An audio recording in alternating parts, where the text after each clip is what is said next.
How to add subtitles in CapCut. Hi everyone, it's Sophia to assist you today. Without any delay, let's jump right in. First, open CapCut. In here, simply click on the video you want to add subtitle to, import the video, and then add audio. After you have added audio, you'll find text. Simply click on text, and you'll find all these options pop up.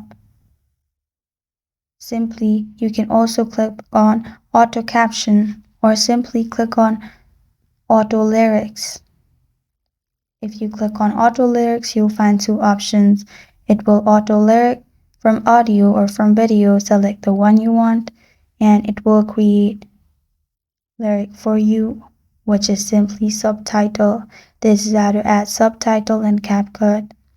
Thank you for joining me today. If this video helps you out, please leave a like and subscribe for more. Got a question or want to suggest a topic, comment below.